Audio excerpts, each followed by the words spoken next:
I think just like the idea of like trying on beliefs, trying on new ways of doing things. I ultimately think that's how people make change.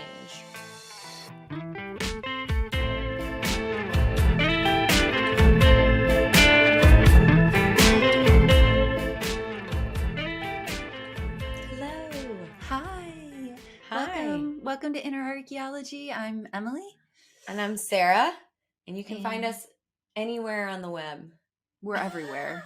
Everywhere you will look. How's that for an intro? That's great. You can just find us. Innerarchaeology.com, innerarchaeology.tv, YouTube, Spotify, Apple, all the things. All the things. We're everywhere. We're everywhere. And if you want to hear some more like behind the scenes kind of episode, stripped down episodes, we're on Patreon. And you can go subscribe there for $5 a month. It's patreon.com/innerarchaeology. There, we did it. Somebody actually just reached out to me that they signed up for our Patreon and started like, because there's so many episodes waiting for you now if you go through. Mm-hmm. And they reached out to me and said that they started going through them and they're like, this is exactly what I needed in my life right I now. love that. I like it's like, yeah, go ahead. There's such funny stuff in there. Like I was like skimming through like and looking at all the topics that we covered, and it's like really funny. It's like a great collection. We like go all over the place. So and it's like we can be a little silly over there. Yeah. So there's that. You have lots to dig through there at this point in time because it's hey, I think we're like, are we coming up on like a year? I think we are. Isn't that wild? I think we've been doing this like a year now. Oh, look at us. Look at us. Year old. Yeah, it's been such a like a, I don't know. I love it. Yeah, it's so nice to have a time to set aside to like talk to you too. I know. About we stuff. Get like scheduled like bestie like existential time. Yeah, let's get weird. Let's get weird and think in the brain. So today I really like what we're thinking of talking about today because it's been something that's come up a lot in the conversations I've been having recently. And with the people you're coaching, which by the way, masteryourfate90.com to do coaching with Emily. Okay, enough of that. Plug. I love that you like plug my stuff.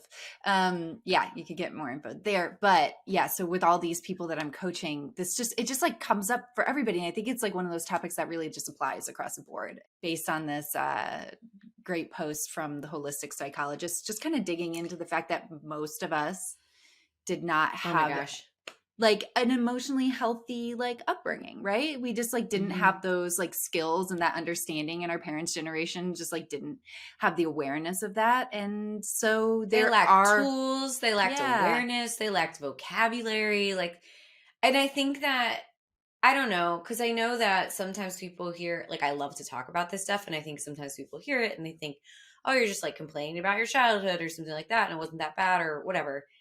And maybe that's just the story I tell myself because it is. But one of the things, because you've been talking about this, and then I saw this post from the holistic psychologist, and I was like, and it just starts out with like very few of us were raised in like emotionally like healthy homes. And I was like, you know what? That's a really important reminder that this is like happening collectively, this shift into just like strengthening emotional intelligence and awareness. So I don't know. That's like the first place I wanted to start was like, I think we're just all kind of realizing that like our parents lacked massive like tools massively, you know? And there's things that happen as a result, like in our psyches, in theirs as well, right? Like it goes all the way back. But why I think it's being so highlighted is because we're learning about it now. Like the information is there on like how your brain works and like what the fallout is when you don't feel emotionally safe as a child. And then like the coping mechanisms that really are like dysfunctional as an adult that you had to develop back then to feel safe and all this stuff. There's just like conversation happening about it. And so I can't imagine, like I'm just so grateful to be part of this generation in the like, we're in like we're bridging this, right? So we like experience the childhood. And I mean, I guess in this like whatever demographic me and you fall into, but you Mm. experience that childhood, and then like having the opportunity to like learn about it and heal and do the emotional work and access to therapy and all the things that we have, and then being able to therefore then for our children create a different environment for them. So we're doing this like kind of healing bridge, you know, but in that process it's very like there's a lot of stuff that gets kicked up, you know, Mhm. Mhm. from everybody, like all around. uh And I think another thing that is important to kind of touch on, because I just see it across, like often, where these like older generations are just like resentful and like poke fun at the younger generations because we already have it. Like they look at us and like, wow, you have it so much better than we had it because we just have like access to opportunities. Like honestly, there's more like wealth in the world and in some areas. And it's just like, I don't know. There's just visibility of a lot of different things that like give people permission to be different than they like would have otherwise if they didn't know. I don't know. I'm thinking of Kevin James Thornton. He just posted a thing like pre-internet. He grew up and like so there were no other gay people, and so he had to stay. He pretended he was straight, right? So he was like yeah, talking about that. So it's like just there's so many different layers, and then the tendency is to look and be like, you have it so much better already, like, and then to see us talking about it and having these kinds of conversations, which is essentially fueled by the desire to like want more for ourselves, to want more understanding, to want more awareness, and to integrate it so that our lives can like feel better. Like that's like yeah, really ultimately like why we have these conversations, mm, you know? yeah, It can just feel really painful to see that. um but yeah, and then they have a choice. Like you can either be resentful of it, and then or you can tap into all the valuable tools that are being created as a totally. result of everyone kind of like craving this like emotional stability, really, Mm, mm-hmm, and comfort in their own skin. mm. Mm. There's like, and I guess But this kind of touches on a little bit. There was an episode we recently did where we were kind of digging into this about how I think a lot of times what's behind, right, what's behind that resentment is a inability to accept that there's another generation that is rejecting like being treated certain ways and really acknowledging like this wasn't healthy, because if they accept that, they have to admit within themselves that their childhood was not okay, they're kind of not okay on some layers, and it asks them Mhm. to address some coping mechanisms that have been there for a lifetime. And there's a lot, and it's for most people it's going to be much easier to resent the growth than to embrace it and apply it to your own life. Mhm. So which is why the resentment's there, which when you reframe it that way, there's so much room for compassion. You're kind of just like, oh, well, of Totally. course, like, of course you're going to reject and resent my growth, because like that feels really scary if that's going to be applied to your life. And like you've like clawed your way to some sort of safety that in your own life, and like you get to enjoy that. Like that's okay. Like, you know, but yeah, it's like, would it be great if we were all like able to embrace like growth in that way? Yes. And there are definitely Mhm. people that are, for sure, that are like in it and Mhm. willing to do the work, and like it's so beautiful. And I'm seeing it. I'm seeing like mothers and daughters and like that are like in this like really amazing way, kind of like learning the same lessons together. And that willingness is so inspiring from like our parents' generation. Seeing that is like, oh yes, like you get to have this healing too if you wanted to. It's Yes, if you scarier. want it. Yeah, it's scary because you Yeah. have 50 years of like practicing a certain coping mechanism, 60 years of that, but like Mhm. you know, you get to have it too if you want it, you know. And that's this is the thing. Totally. This is the thing that's coming up with a lot of my like coaching Yeah, I was like, this is a clients, perfect segue into like segueing what. in. Yeah. Is this whole idea that I was asking myself, like, why are people so terrified when they're being offered the opportunity to like change a way of being and shift into a way of speaking to yourself, a way of thinking, a way of like doing life that is so much more in alignment with their goals, with their values, but they're so Mhm. frightened to make that shift. And I'm like, what is that resistance? Like there's such a deep resistance to the point where they're like defending their like these like habit, Dysfunction. they're defending their dysfunction. And I'm like, man, this isn't, because it's not like, oh, like I've just been giving this like better opportunity and I'm just going to take this like opportunity. I was like, there's so much going on here. And what I've been digging into is what I think it kind of like boils down to is that the coping mechanisms that you develop as a child to create safety, to create a sense of self-worth. So for instance, Mhm. like I found my sense of self-worth by being like the really agreeable, easy child that is never going to give my parents a hard time. And I was just going to like kind of keep myself really small and like minimize my needs so that it's just like things flow easier. Found my sense of self-worth there, created coping mechanisms, which was keeping myself small, not speaking up for my needs, feeling like, I just like letting anybody else tell me like what my life is supposed to be.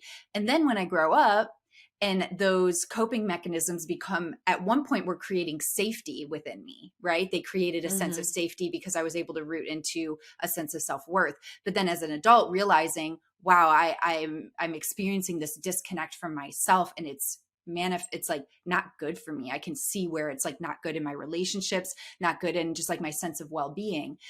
But in order to make that shift away from how I've done things for decades, I inherently have to take a risk. It is going to feel so unsafe for me to Mhm. move away from this thing that I have attached my identity to into something Mhm. like my identity is Emily keeps herself small, because Mhm. that's a way that I can love my parents and not exhaust them because they already have so much on their plate. And so then when I Mhm. try to become Emily who takes up space, that feels really, really fucking scary because that's not where I've created safety. I did not create safety in that space as a child. And so asking somebody to grow in this way, even if it's like you're like, dude, this is like in alignment with your values, you are asking them to do something that is going to inherently feel very unsafe for them, and they likely will have some sort of identity crisis because they've attached their identity to maladaptive coping mechanisms.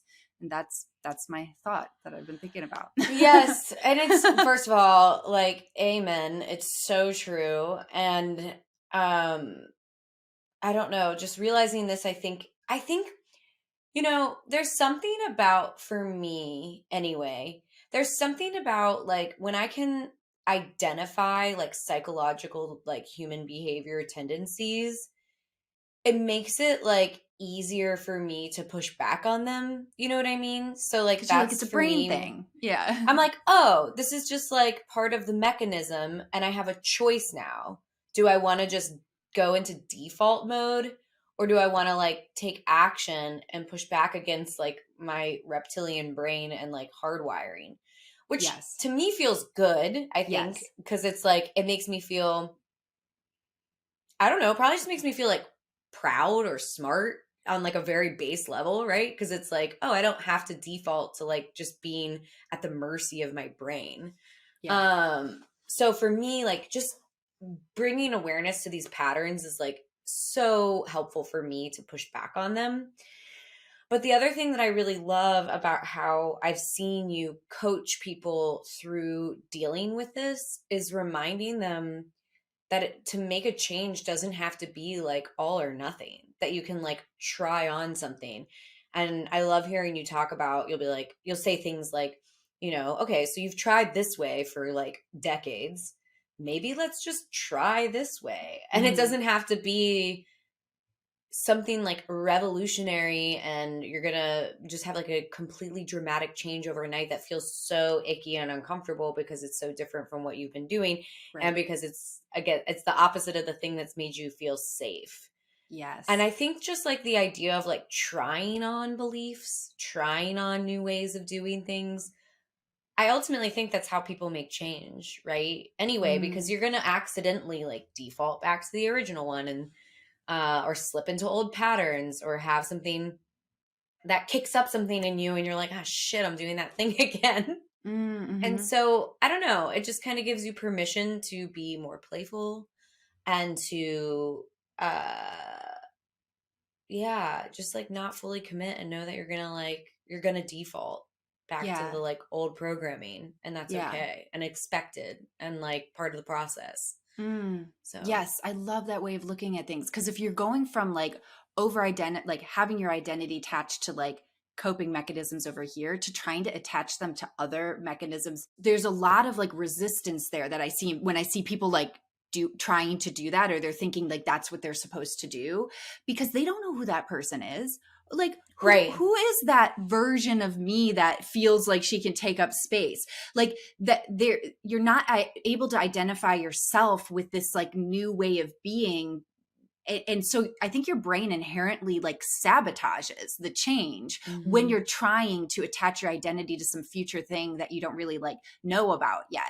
And doing exactly what you're saying, when you instead you're like, I'm going to practice like this or this thing, and like we're going to experiment and see what works, and things that work, then you're going to know what it feels like when it works, and then you're able to make that change better than if you're like, oh, now I'm a person that X, Y, and Z. And when you just transfer your identity over, I feel like that's actually kind of like traumatic, like within you, and it doesn't actually foster, I think, gentle like in longevity in making change in your life. Totally. I feel like we should give some examples because it's like, um, and also like giving your self permission to be like kind of awkward. Because I know that when I have made changes, especially in like family, within my family, it's especially uncomfortable because these are people who have known you for so long. And I think that like a lot of the anger that I had towards my family in my 20s came from like this. Came from me growing outside of the family unit and then like coming home for the holidays, right? And then being like, "Oh no, you're this way. Trying You to do put you back this." in a So and box. so Yeah. is like and you're just like, "Dude, I've grown so much and like you're not even like trying to see it." And it would make me so angry. But yeah, I don't know. I just think that just trying things on, like, I mean, for me one of them was like being vulnerable, like Mm, saying just like simply being more vulnerable in my friendships and in my partnerships and like with my siblings and being like, hey, I just want to like point out that like this the when you say things to me this way, like it makes me feel like I get guilt gets kicked up, and then I feel like I'm choosing to like, come home or participate in this thing with you from a place of guilt rather than like mm, wanting to come.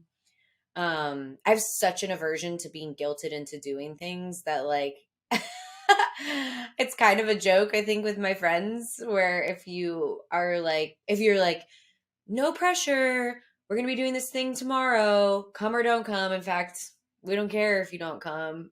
I'm like mm. so much more likely to come to like Right. show up because I feel like there's zero guilt being placed on me. Yes. And like it's been so great because my siblings and I have definitely incorporated that and just being like, okay, I would love if you came home for Thanksgiving, but like I get that like you've got lots of stuff going on in life, and if you can't, it'll be okay. So Yeah. that's one, like not guilting people into doing things.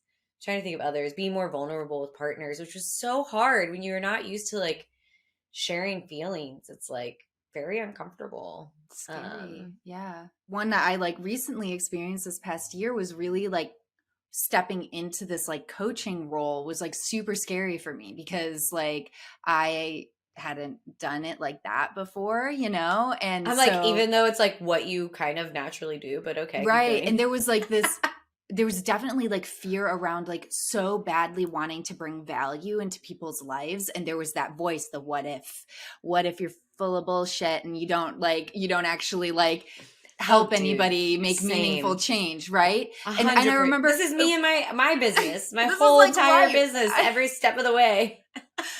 And I think the thing is like where I got to with you, I was just kind of like, I remember us talking about it and I was like, I'm just going to try. And I remember you were encouraging me. You're just like, you got to give it this first go and then look back and you'll see the Hmm. measurable change. And then you'll be able to actually root into a sense of like knowing what I'm Hmm. offering actually like helps and makes an impact.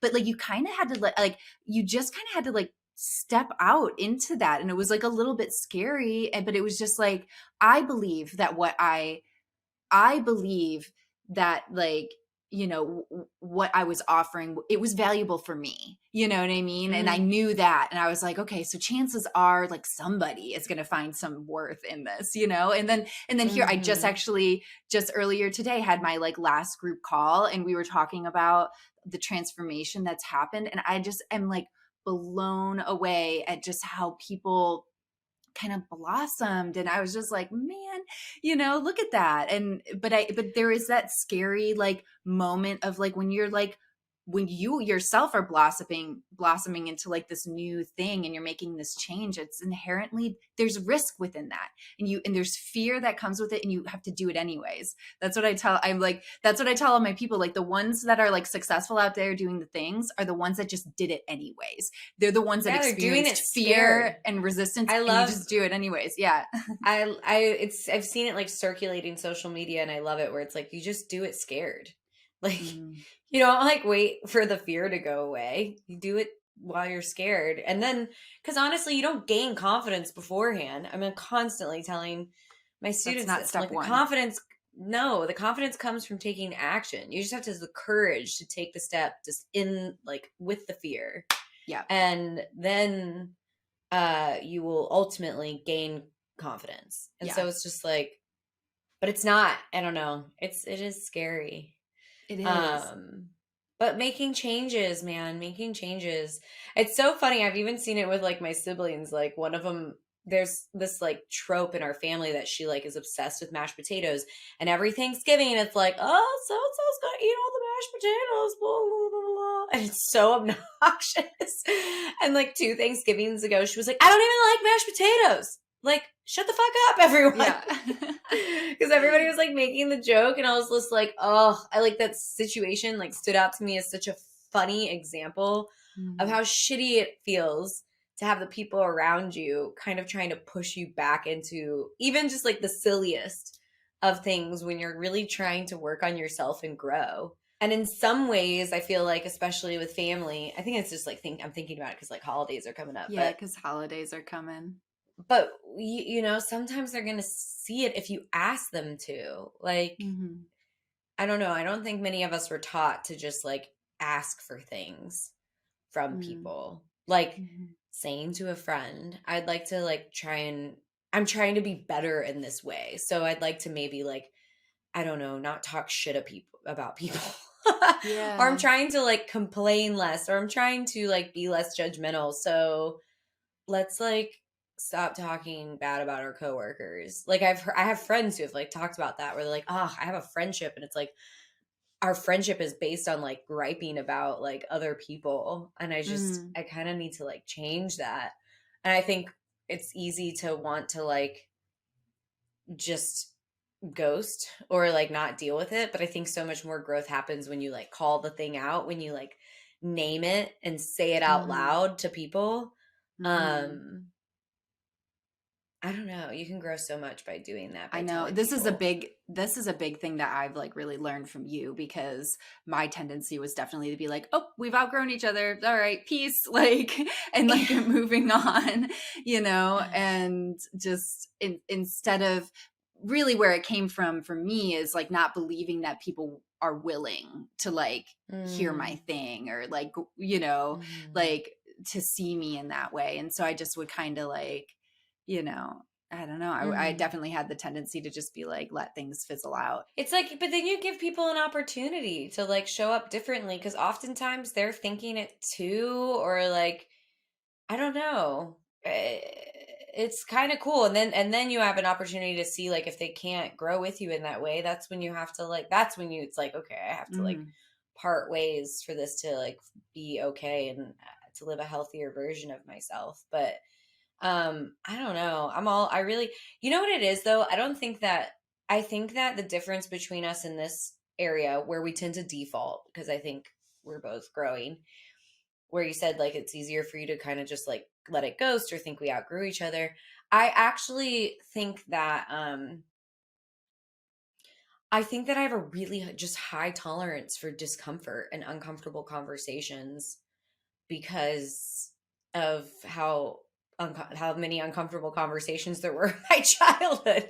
Like there was just Yeah. like a lot of conflict, but I see how in my siblings they didn't all respond in that way. Like there was conflict, and so some of them got smaller, right?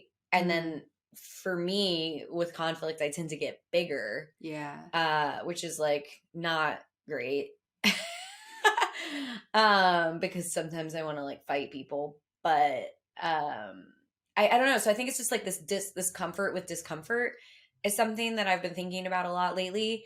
And I think that it's actually like a really big gift from growing up, like an Mm, unintentional gift that I got in my childhood from something that wasn't quite like the best. Because I think you can kind of like that can happen, right? totally. Where Yeah. Like something you becomes a part of skills become you from like an superpowers. Yeah. unhealthy situation. Yeah. Totally. Uh, Do you feel, I have a so, question. Do you feel, mhm. okay, because you found a way, your like brilliant mind found a way to create safety and comfort within like a volatile conflict based like situation that you found yourself in a lot as a child. Do you feel like in your life you've had seasons where if there wasn't conflict, that felt really I knew unsafe this and is where you were scary? going. I knew this is where you were Like going. that's And I the was other like, side of a it. a hundred Duh. percent. That was like my 20s. Yeah. That was like a lot of like my first like long-term relationship, which was like 8 years of my life. So like Mm, a very big, that was that. Like that, I 100% did that. Like poor him, poor I him. couldn't like poor Yeah. him. Like I was not comfortable being calm. And Yeah. honestly, I remember the time and the like moment that I realized it was reading Joe Dispenza's Breaking the Habit of Being Yourself. Mm, I was like, "Oh shit.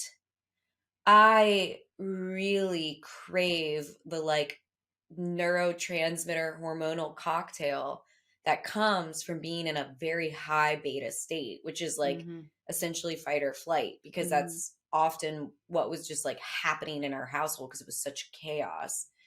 And mhm. so I mean, that's why I liked being an event planner. Yeah. I mean, it was like being on drugs. Yeah. Like Totally. when I had to do like a 2-day event and like not sleep and just be like running on adrenaline and like coffee.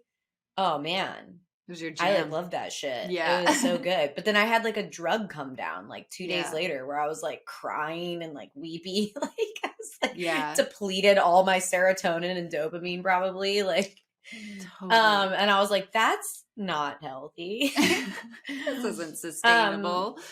Yeah. yeah, and so yeah, 100%. I used to do that, and I remember realizing through reading that book that if I wanted to be like healthier, I had to practice being calm and also noticing when I would create situations when I felt Right. uncomfortable in the calm.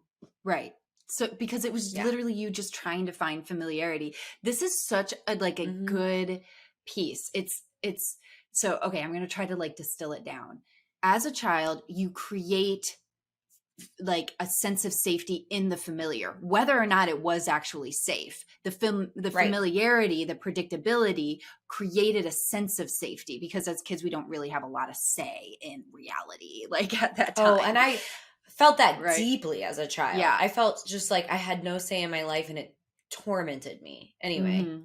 And so so you develop skills like coping mechanisms. And then mhm. those coping mechanisms become maladaptive when you grow up and like you realize this was like a perfect example. Wow, this like actually like is not great for me. It's pretty But unhealthy. it's not a matter of like cutting off this coping mechanism. What you did was you slowly Mhm. created safety and with being calm, and that gave you an opportunity for the skills you learned as a kid to transform into an actual like superpower, so that now Yeah. today as it's manifested in its healthiest version, you can sit and really like you can sit in situations that are uncomfortable and be okay and hold space for people, and actually that gives you an opportunity to go places in relationships and in things that otherwise most people are really adverse to. So you took your like you took a, like coping mechanisms that you developed from like just, like destabilization, it turned into like, something that This was is like so causing true. harm. And then now it's like a Yeah. superpower. It's just like amazing. I it's honestly like the thing, it's like one of the most important pieces that allows me, I think, to like run my business. Because I have Hmm. to have uncomfortable conversations with the people I work with. Not all the time, but like often enough. Um and I can't like not have them. You know what I mean? I Hmm. have to be able to have like really tough, uncomfortable conversations. And I've thought a lot about how like grateful I am that I don't know. I'm sometimes I'm like, I know I'm so comfortable with like uncomfortable conversations that I have to remember that other people are not. I I remind know, myself like constantly that me. other I people know. are not. Yeah. And I'm like, okay, go easy on these people. Yeah. I'm over here like But panicking and you're like, this is nothing. And I'm like, I'm like, this is like this is nothing. Oh my I'm gosh, like, it's so true. let's escalate this a little bit. No, just I'm like, kidding. I'm But about to die. no, but the big one also was for me was not creating that chaos within my romantic relationships. And actually, I realized that I had gotten to a place,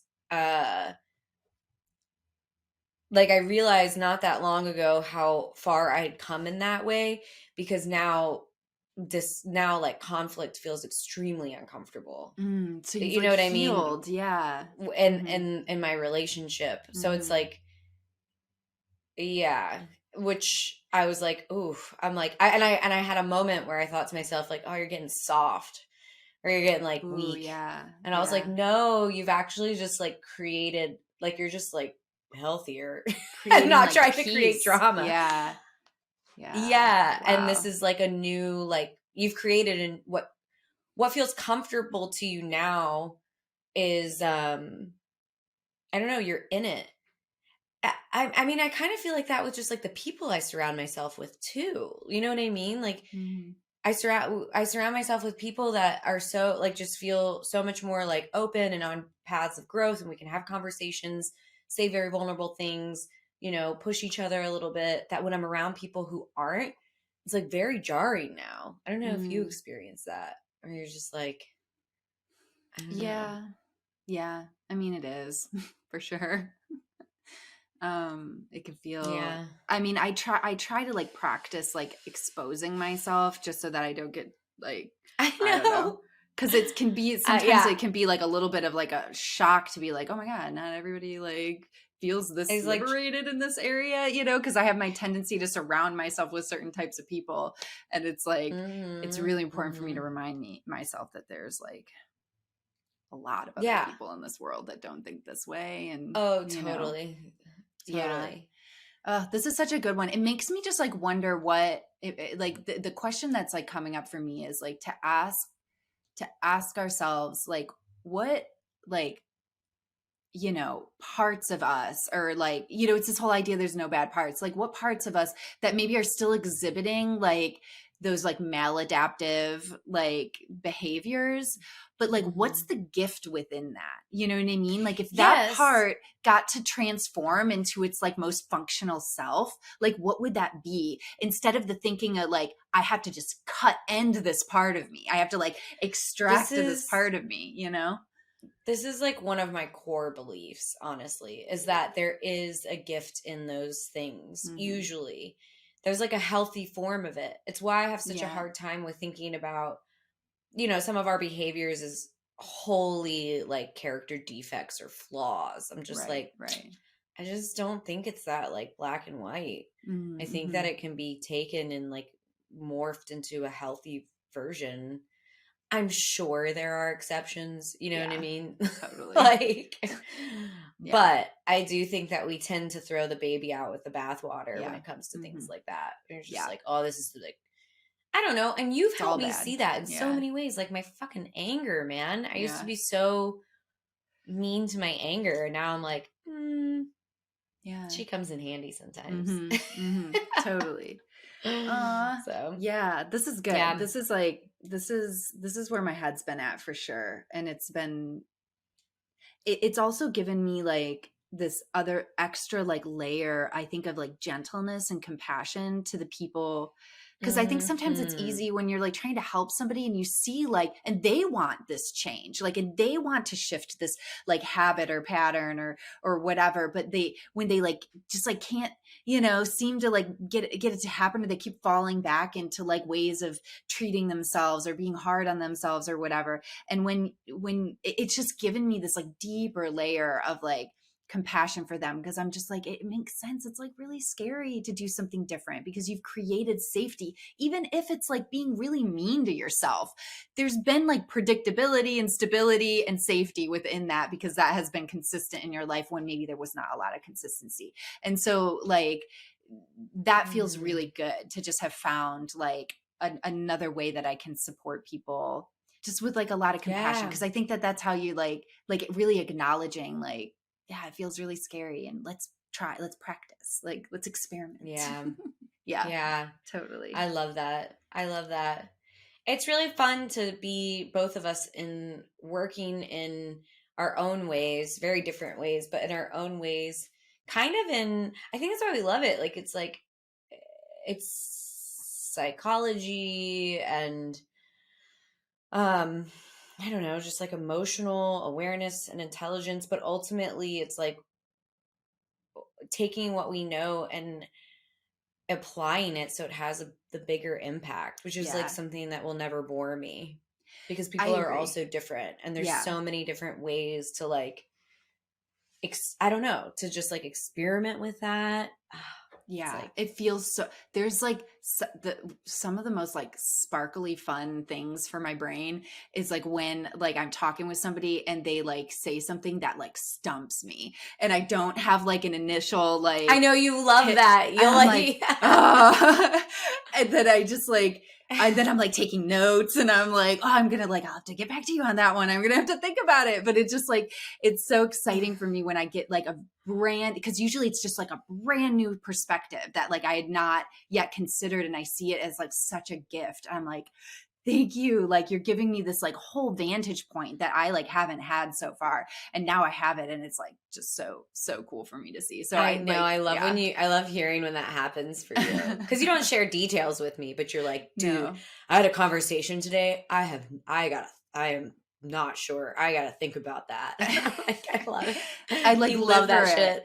Yeah, because I like pushing the edges. I like pushing the edges of like, I mean, that's the stuff I consume. That's like the books I read, the stuff that are like offending me a little bit. I need it to be like a little bit offensive to like my understanding of how everything works, and then I know that I'm like on the edge of like growing, which feels really good for me. I love that so much. Well, Yeah. thanks for being here, guys. We would love to Yeah. hear from you. Yeah. Uh, Email us. I yeah. think, right? Hmm. Interarchaeology at At gmail.com. gmail.com. We love hearing from you. We love hearing your topics that a lot of our topics we get from you guys. So, Yeah, yeah, it's shoot us an good. email, Well, share your thoughts. We love hearing yeah. from you. All Thanks for right, till tuning next in. Till time. next time. Bye. Bye.